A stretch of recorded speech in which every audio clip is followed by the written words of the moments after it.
when you lose to somebody, you don't know what to do sometimes. Well, I mean, not committing crimes. That's number one. You're not having any unsupervised contact with minors. And honestly, before you get involved in somebody's life with children, you need to get your life together, who already has chaos in her life and can't even take care of her own children. I could revoke you and send you to prison for up to 20 years. There are consequences for actions. You're on deferred adjudication. Pick up the phone. Call somebody. I'm not feeling well. Do your homework. I'm ready.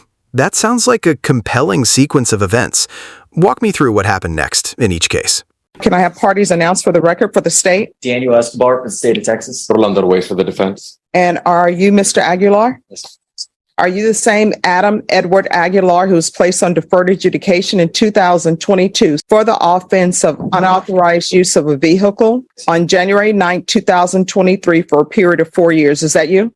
All right, state. Violated condition number 4 in Bexar County, Texas. The defendant, Adam Edward Aguilar, the then and there, failed to report to the supervision officer as directed for the months of February and March 2023 in violation of condition number 4. How do you plead to that? True or not true? True. Your Honor, state waives all the violations. Any objections? No, Your Honor. All right. Why are you not reporting? Well, to be honest, I had 2 jobs going on, and I started helping my fiance and my girlfriend with the kids. So a lot of stuff got on my road. So I started. You need to speak up. I started helping my girlfriend with her kids, and I had 2 jobs going on. I would do landscaping in the morning, and I would do pizza at night. And then sometimes I had to walk from work, and it would be a 3-hour walk from Eisenhower to St. Philip College. So a lot of stuff was getting overwhelming. So the time I feel like it wasn't really important, but I know it is. My freedom is, but my family is too. How could you not think this is important? Well, at the time, like I said, it was a lot going on. So, and then the loss of my parents. So it's just a lot of things were going on. When did the loss of your parents occur? Well, my mom was in 2019, but So you were placed on probation in 2023? Yeah, but the case I got was in 21. No, but you were placed on probation in 2023, and you're saying your mom passed in 2019. That perspective highlights the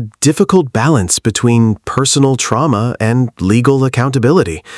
In legal settings, the credibility and direct connection of an excuse to the offense are often paramount to the court's decision. I was still dealing with the grief of my parents. It could be months, years, days. Everybody deals with it different. And I was just barely getting over it. Like I was messing up to my life. So now that I'm here, I know stuff changed. And then she passed away in May. So I was still dealing with that too, like through them months. But like I said, I was going to work and doing this and then trying. And a lot of stuff was just overwhelming for me. So your mom passed. How old are you? 28. So you're 28 years old. Your mom passed. So what you do is you pick up a criminal case and then you get placed on probation and then you do not report. Basically. And that was not the right way to go. But when you lose to somebody, you don't know what to do sometimes. Well, I mean, not committing crimes. That's number one. I mean, I know she wouldn't be proud of that either, but that was just, I guess, my way of rebelling and dealing with it and not in the right way. So, but now I know my actions and I know my family need me more out there now than ever. So what have you done on probation? What have I done? Yes. For probation? Yes. Nothing. All right. And this girlfriend you have, does she know that you're on probation? Yes. Did you tell her before you were arrested? Yes. And how many children does she have? 5. And what are their ages? Like 3, 5, 15, 19, and 20. All right. And they all live with her? No. Some live with the sister, some live with the grandparents. And then she had like 2. And what 2 does she have? What are their ages? The young ones, 3 and 5. All right. And how long did you know her before you moved into a house with her? Like a year, maybe 2. And what's her name? Rachel. Rachel what? Garza. Probation. Was there ever a TAP evaluation done for him or no? No, Your Honor. He's absconded before we can do anything. The court is going to deny the motion, alter and amend conditions to include a TAP evaluation, and that's to be done while he's in custody. There's to be no unsupervised contact with minors. I can tell you with regards to Rachel Garza, if she has all of these children and they're scattered, some with the sister, some with the grandmother, that tells me that there are some issues in her life and she's not taking care of her children. And it also tells me that somebody doesn't know she has the little ones. So what she does is she sees you and then moves you in. You're not having any unsupervised contact with minors. So that means that you will not be babysitting those children or any of that. If that occurs, that's a violation of your probation and a motion to revoke will be filed. Do you understand?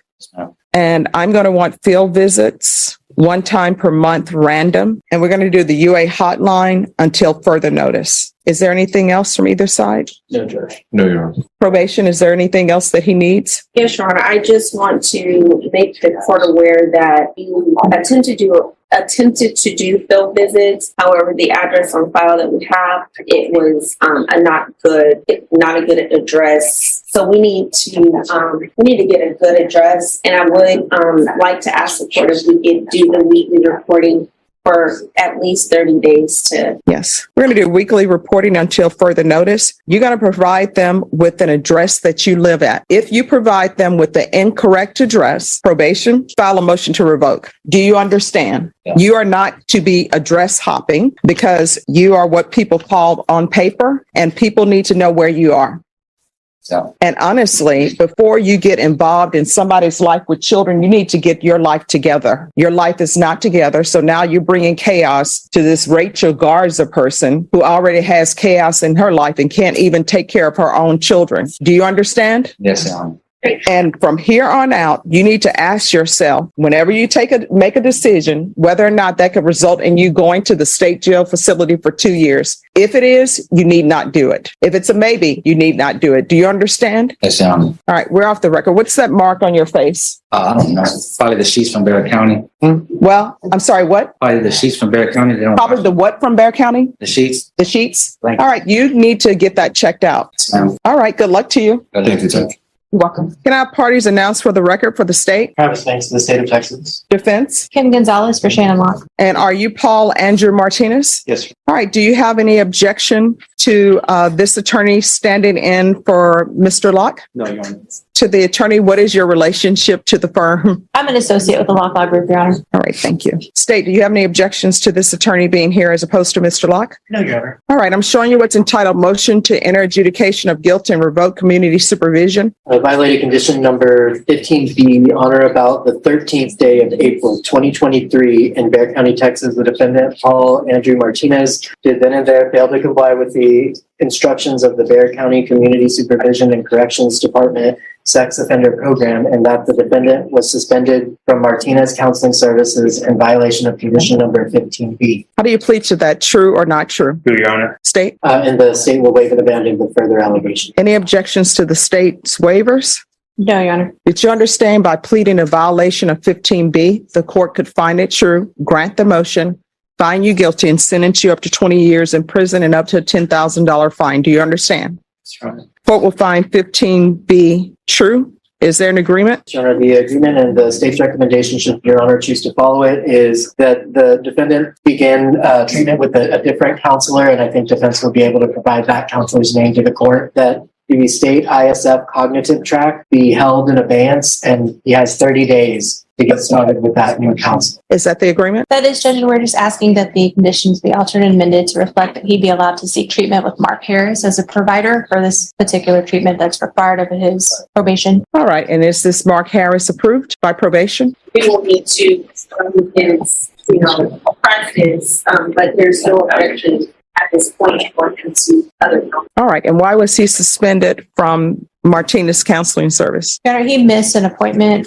He had been under the weather and he is working. And so he had worked and gone home and not been feeling well and slept. He overslept, Judge. So he understands the magnitude of repercussions that comes with, but he is still working and trying to just give himself the best opportunity with a schedule that he can have some more control over, Judge. All right. So probation, is there a missed appointment? Your Honor, it is notated that on January 31st, he began his offender counseling with the counseling services of Brenda Martinez. On March the 1st, 2023, he was placed on zero tolerance for 6 months for not following the treatment contract and group rules. States that the defendant failed to complete required scheduled assignments, assessments, failed to show up on time for scheduled meetings, and had several unexcused absences and for him to conspire with a group member to approve his homework. That perspective really highlights the critical balance courts must strike between rehabilitation and public safety.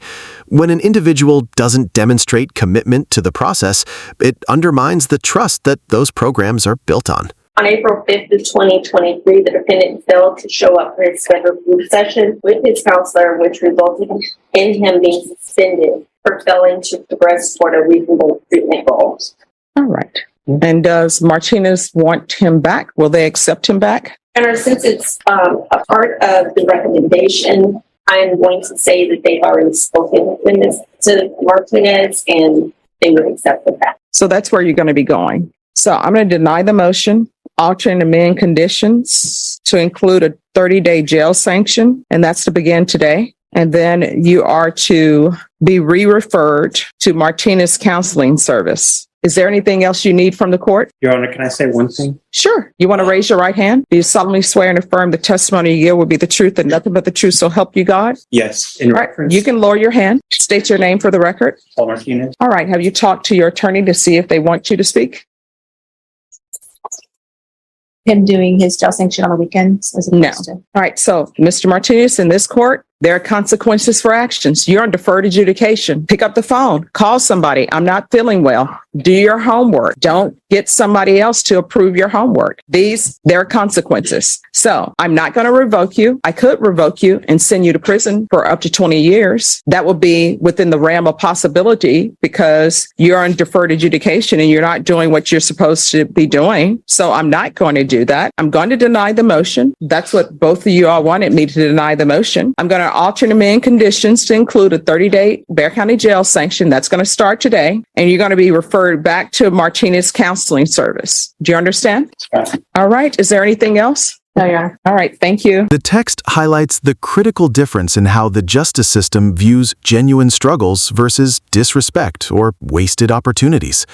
It emphasizes that probation and treatment are valuable chances, and failing to take them seriously can lead to swift consequences, like jail as the potential outcome for the second man. Whether he deserved another chance is a complex question that likely depends on the specific circumstances and legal factors involved.